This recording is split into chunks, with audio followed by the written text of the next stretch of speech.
Hello everyone, Krebs here, and I'm going to be showing you guys a 1v1 today on Angra. So let's take a quick look around this virgin, naked battlefield, as we would call it. So perfectly untouched at the moment, so unscathed, so young and youthful indeed. I mean, God, this is turning out horribly wrong how I'm saying about this, but look at it. It's just completely untouched, but of course, guys, this is Company of Heroes. This is not meant to be.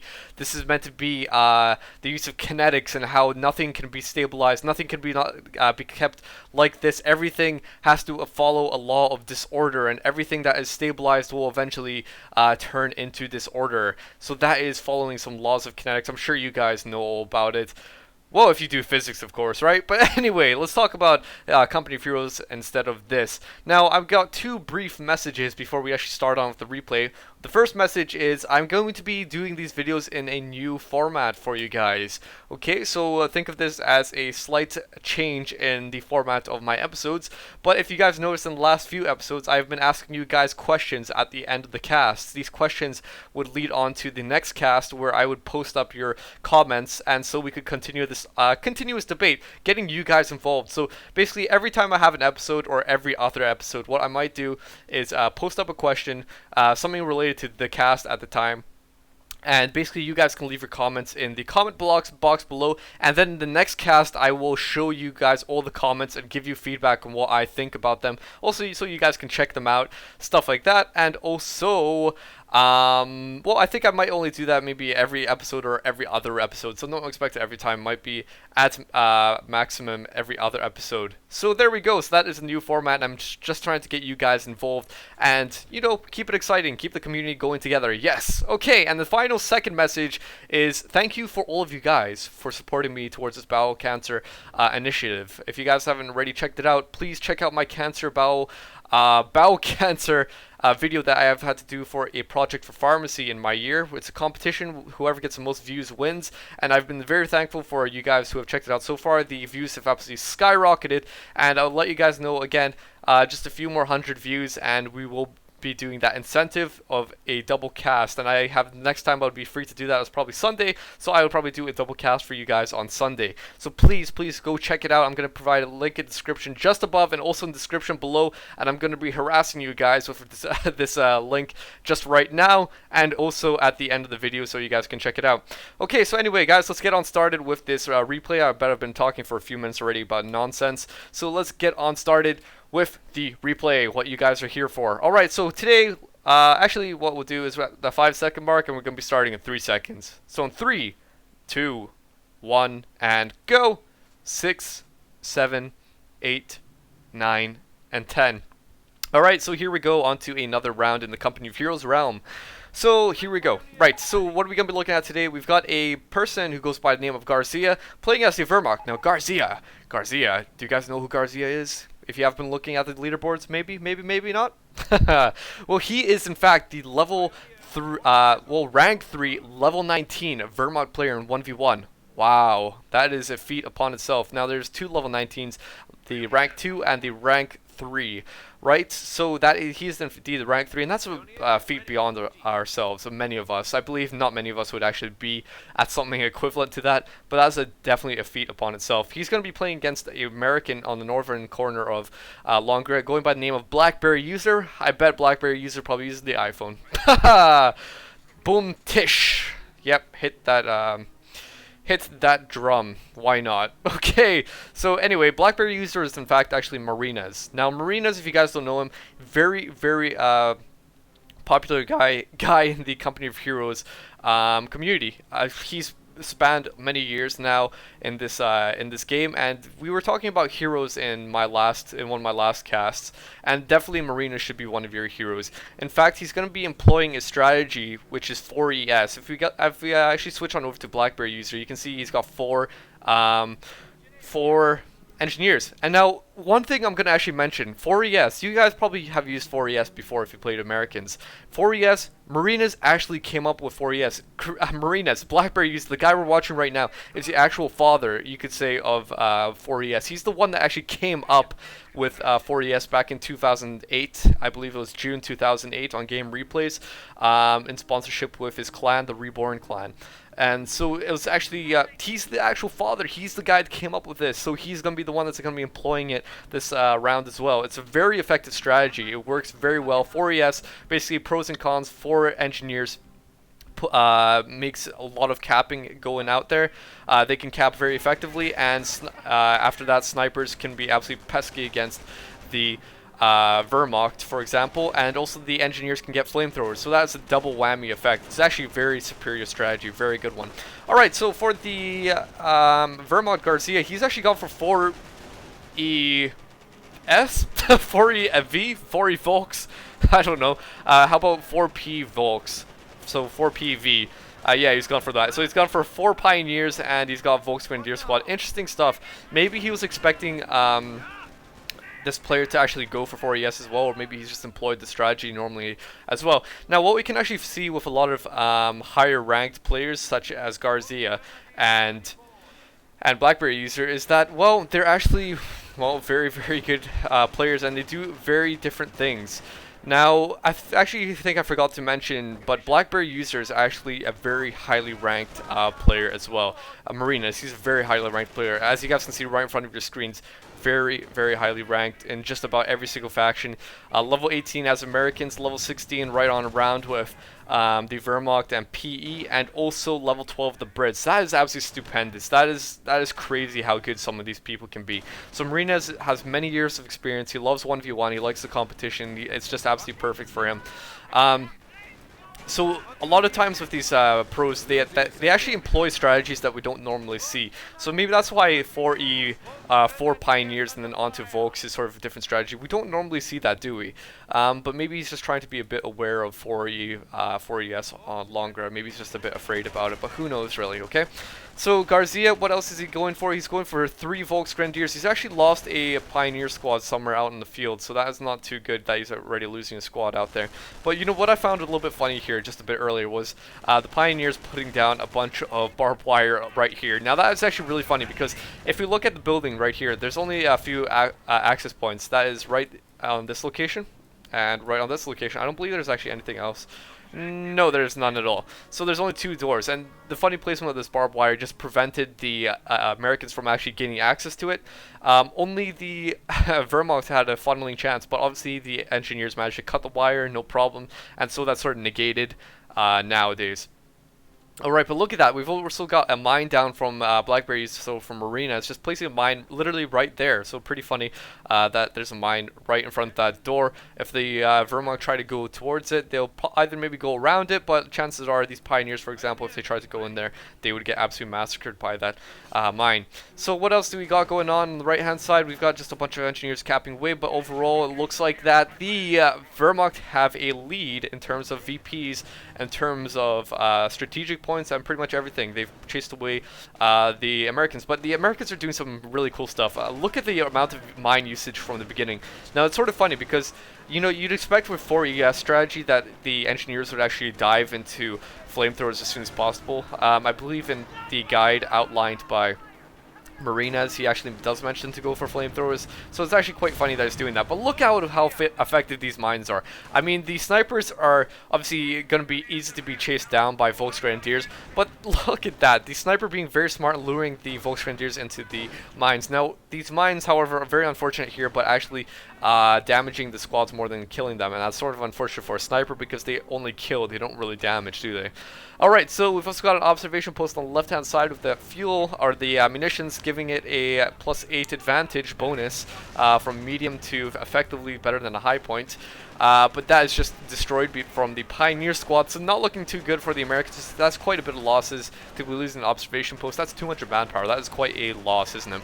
I mean, that could afford what? That could afford you, in terms of teching, to go for someone else. That would be quite a fraction of a sniper. That would be an engineer easily, and some leftover, you know, stuff like that. So losing 200 manpower is kind of unfortunate, right?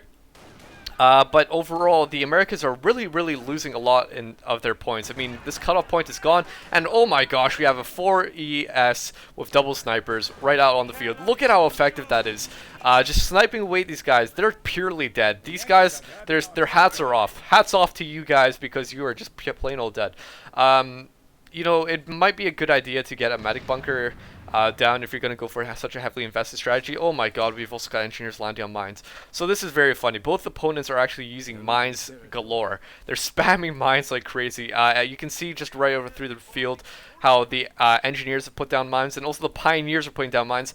However, Garcia is being a bit more common with his mines. He's actually placing those mines directly in front of the strategic points where he's expecting his opponents to come. So obviously you guys can see the mines are facing towards the direction of his opponent. Same with over here, closer towards the American base. Now the American, on the other hand, is actually placing down them in choke points and strategic places. So we had a mine over here along the road. We had a mine along the road here. We also got another one on the road. We've also got one between the fences, and we've also got one over here between the cutoff points between the barbed wire and also in front of the building. So rather than putting in front of the strategic points, now I actually like the way the Marinas is placing down his mines. Garcia is placing down the mines in front of the strategic points. After doing this so many times and crashing into mines in front of strategic points so many times, it becomes a bit predictable, and maybe people would be more inclined to get engineers or pioneers, for example, with minesweepers to go cap in order to prevent those mines from exploding. But I like the placement of BlackBerry using Marinas' mines right on places that are actually quite unpredictable. I mean, you know, choke points or roads, fair enough, quite predictable, but they're right across the field in places that you wouldn't normally expect them to be, and still they're activating on people, and yeah, there you guys go. I mean, it's very effective. But these snipers, oh my gosh, they're really laying havoc into the Wehrmacht. 9 kills already for one sniper, 3 on the other, so and all in total that is 12. Now 12 times 27, I think it's 27 manpower for Volks. That is, let's do some quick maths, guys. So 27 times 10 is 270 plus an extra 54 is 324 manpower. That is almost effectively cost been one sniper. So very good usage of the sniper so far. As long as they don't die, then they'll pay themselves off. But so far they've almost paid off one sniper, so that's very good. Love that sort of stuff.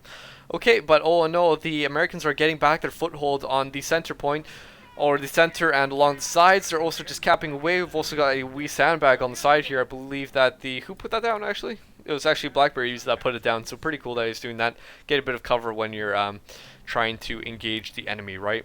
Alright, so, I should have been checking the buildings, but here we go. We've got a fast tech from T2 to T3 to Sturm Armory, and there you guys go. That is Sturm Armory with the Puma out, and not a bad choice either. Well, because let's think about it.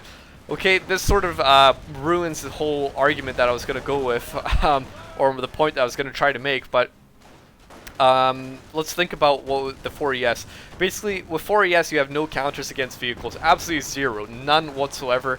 Engineers cannot do anything. They can place down demolition charges, but that's obviously unfeasible. That's not going to happen. Puma just going down from a straight mine. Oh my god, wrecking its entire health. But 4ES, no vehicle counters. I mean, snipers can't counter vehicles. Engineers can't counter vehicles.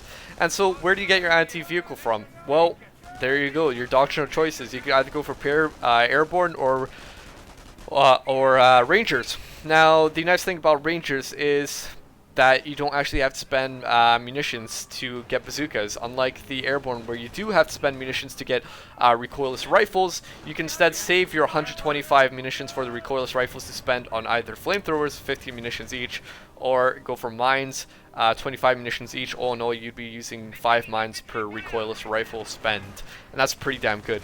But what is this motorbike doing? He's trying to chase down these snipers. I don't like what Garcia is doing. Garcia is just taking a lot of flack, especially from the engineers here, trying to take out the snipers, but the snipers, no problem. They could easily retreat and get inside that building and get easy cover. I think Garcia was just a bit too bold there. I think he was very desperate. I think that was actually an act of desperation, because Garcia, losing that Puma is a huge dent into his force. Losing that Puma like that, I think he became a bit desperate because he knows he needs to get rid of the snipers. I think his Puma was actually meant to be the whole main counter against the snipers, but he can't do that because his Puma was destroyed. So I think he was trying to get that motorcycle, act of desperation, and he just had to live the consequences there of losing his motorbike as well. So very big losses. Puma and motorcycle together could have worked in very good unison.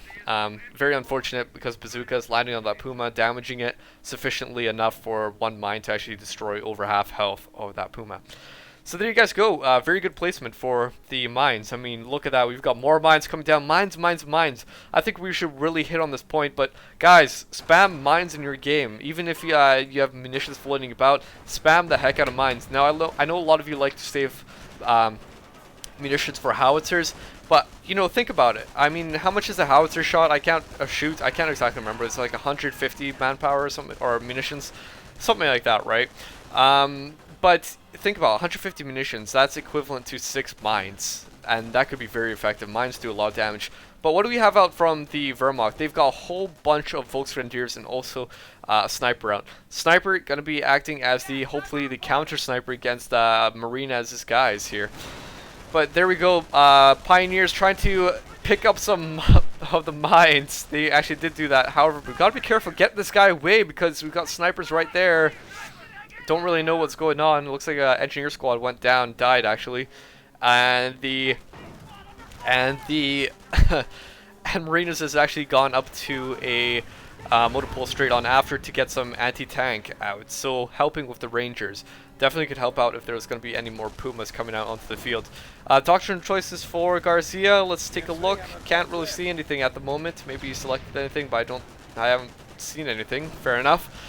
Also, mines going off right around the field. I mean, look how effective this is. I haven't even spotted all of these mines out by Marinas, but you can just hear them exploding and just how effective they are. It's really such a toll on Garcia because he's losing so much health from these mines, and it puts him in such a bad position because he needs to retreat quite soon.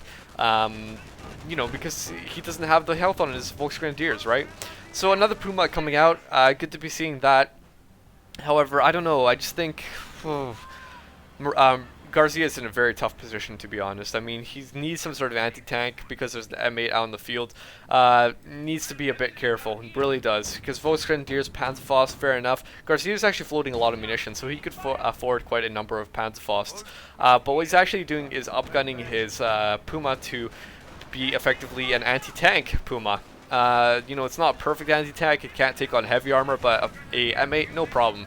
Why not? It could do more damage than an M8 could do to a Puma. So there you guys go. Working towards some sort of anti-tank, so got to definitely be careful. But Marinas all in all has the advantage over the Wehrmacht at the moment. I mean, he's just being so superb with his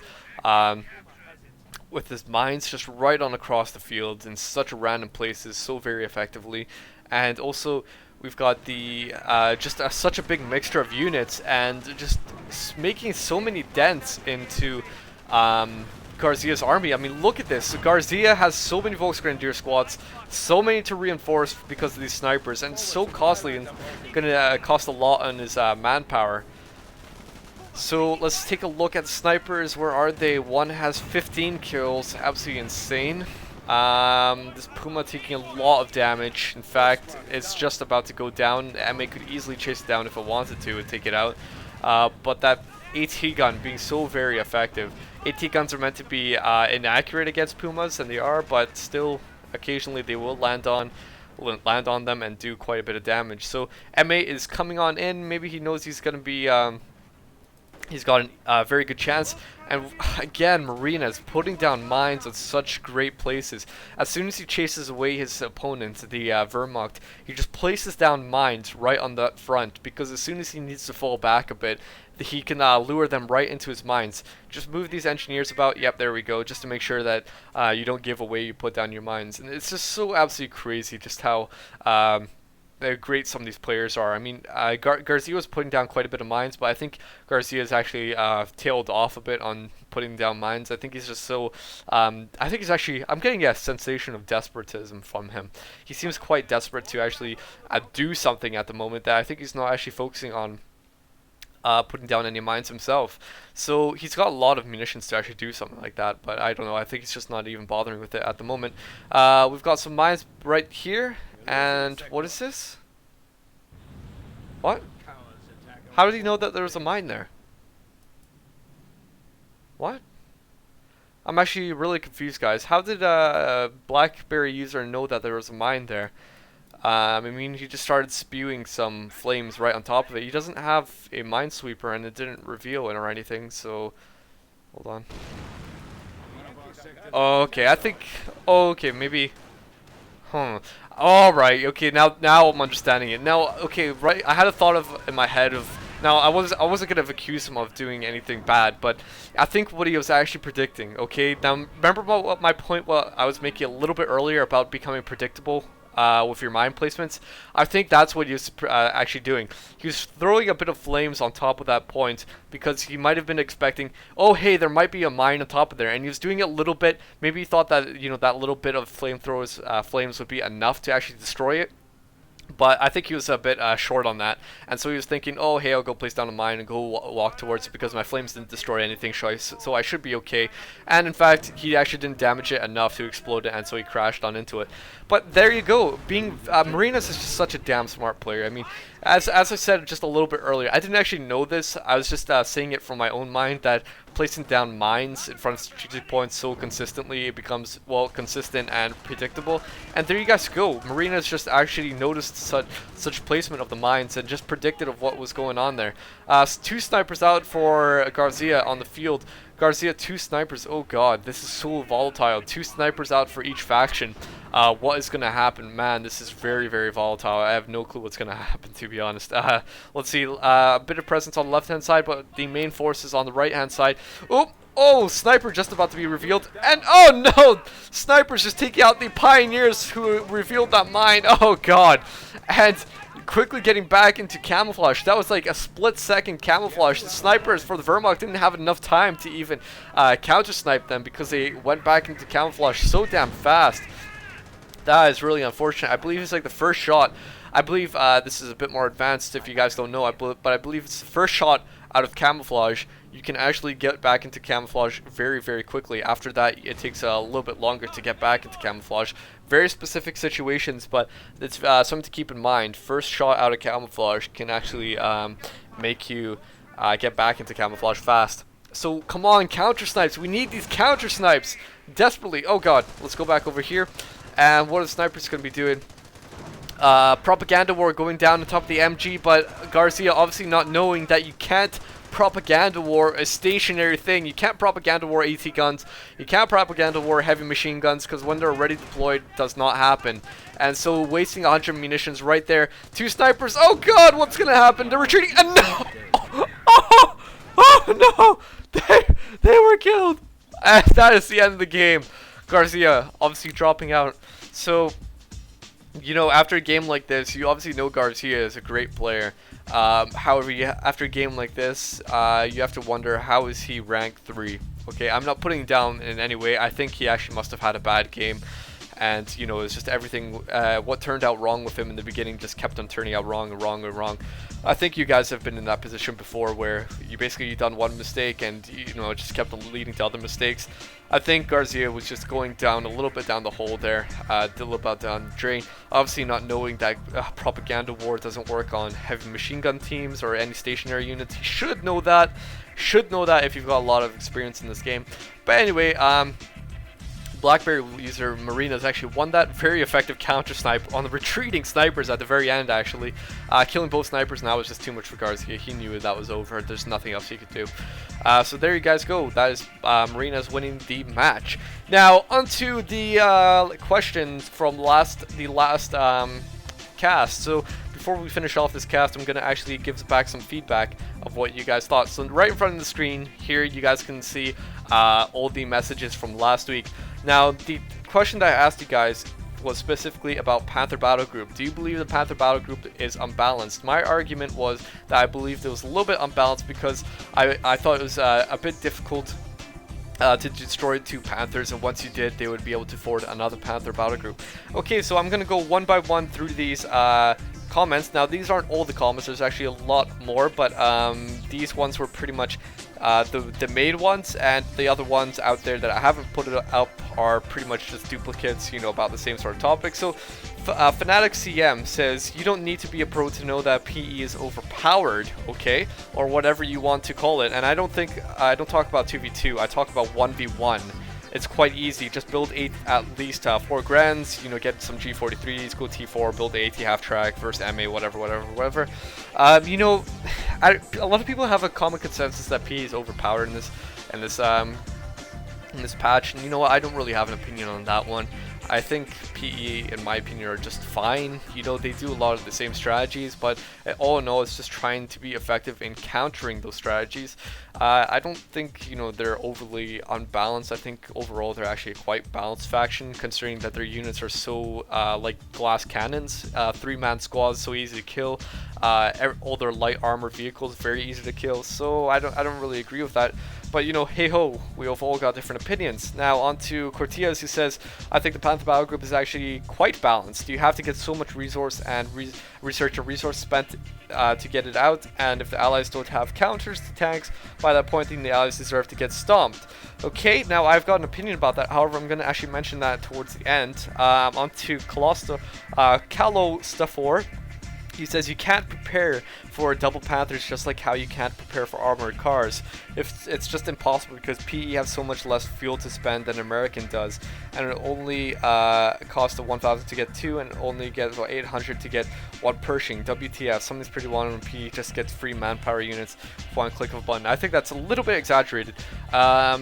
You know, it does cost a lot of manpower and does take a lot for the PE to get up to that point. However, again, this is going to be something I bring up towards the end of this argument, this debate. Also, Rafflecopter, Copter, I think that's his name. You can't define one faction as unbalanced. Everyone has weaknesses, okay? Panther battle group is, to be honest, not very hard to kill. Whenever I encounter PE, I go straight for sticky bombs because PE is actually a very fragile faction. Their vehicles are almost all lightly armored. Yeah, bars can kill 2 armored cars. Yep. So there you guys go. The glass cannons, right? Very strong. However, they die very easily. However, the thing with the PE is that Panthers are not glass cannons, okay? They are just like normal Panthers. They're difficult to destroy. Bars are, stickies can be effective, however, you need to get close to those Panthers. But if it's a smart player, they will always be moving their vehicles to avoid any sticky bombs. 330S Man Lee says the Panther group is actually underpowered because it's only in the late game available, and when the group is on the field, the allied player has so much AT like Fireflies, Rangers, AT guns, sticky mines. You have, as a PA player, so low pop cap, then you need to sacrifice something from your army. I cannot agree with that, unfortunately. In previous patches, I could agree with it because the population for the units of the PE was actually ridiculous. There was, at times, I think the Burger Tiger was something like 14 pop cap, which is absolutely ridiculous. Last patch, yes, I could agree that the pop cap was a major factor to consider. However, this patch, not much whatsoever. I think they're absolutely fine in terms of pop cap nowadays. And, well, okay, fair enough. That's all I can say. Now, this was actually my favorite comment, the very top one, by the one Parky. Also, when PBG, Panther Battle Group, is brought on the field, I feel that it's a good time to focus on draining their manpower by killing their infantry, because quite often they can become distracted, preserving their tanks whilst acting more careless towards their infantry. Taking out squads drains their manpower and reducing their capping power, which is more useful IMO. In my opinion, than just taking out Panthers. I thought that was actually a brilliant comment. I didn't actually think of it like that. I think that's absolutely superb, because if you do think about it, a lot of people like to take care of their Panthers when they do bring them out, and when you drain their manpower by killing their squads, because let's think about this, how the heck do you get a Panther Battle Group? You need 3 buildings: Kampfgruppe Company, the Panzer Jäger Command, the Panzer Support Command, okay? In order to get higher manned squads, you need the Logistics Company, which you don't get if you go for a Panther Battle Group unless you go for literally all 4 buildings. So by having 3 manned squads, you can effectively kill them very easily. And so that could very much so drain down the manpower, and so when they start losing squads, that puts a toll on their actual capping. Okay, so I never thought of it like that. So very interesting comment by the one Parky. Now the one argument that I want to make, because a lot of you have been saying, you know, it's very costly for people to get Panthers. Okay, well, let's think about other factions. Let's talk about the Wehrmacht, for example. Don't they you know, isn't it very expensive for them to get Panthers? I mean, they have to first tech on up to T2, T3, T4, also get buildings along the way if they want to survive. Also, think about veterancy. Okay, veterancy costs a lot. Say if they get infantry veterancy or something like that. Costs a lot of fuel, costs a lot of manpower, doesn't it? Very, very expensive. So I don't think it's a valid argument to say that the PE, you know, it's quite expensive for them. I mean, it's just as expensive for the Wehrmacht. Now, my argument that I was making last week was I believe that the Panther Battle Group was a bit unbalanced because you got very effective units for such a cheap price. for the first say if the first Panther battle group came out at 1,000 manpower, okay, I can understand it, maybe that's okay, but successive Panther battle groups after that becomes quite ridiculous in my opinion. Basically because it's such a cheap ability to bring out afterwards, because by the time you take out 2 Panthers, basically they will easily, I mean this is only within 3 space minutes that you'll have another 1,000 manpower or so, that you'll be able to afford another Panther battle group. And it takes a long time to kill Panthers, so it becomes absolutely ridiculous how spammable Panther battle groups can become in the late game after the first Panther battle group is called out. So that is just my opinion. Okay, so we'll close it off there. Should I actually talk about ask you guys any questions? Well, I think this is actually dragged on a little bit too long, so actually I'm not going to ask any questions for this time. Next cast I will. So of course guys, until next time, I hope you all have a very, very nice day, and thank you for engaging in debate. But until next cast, where I'll ask you guys another question, have a very nice day.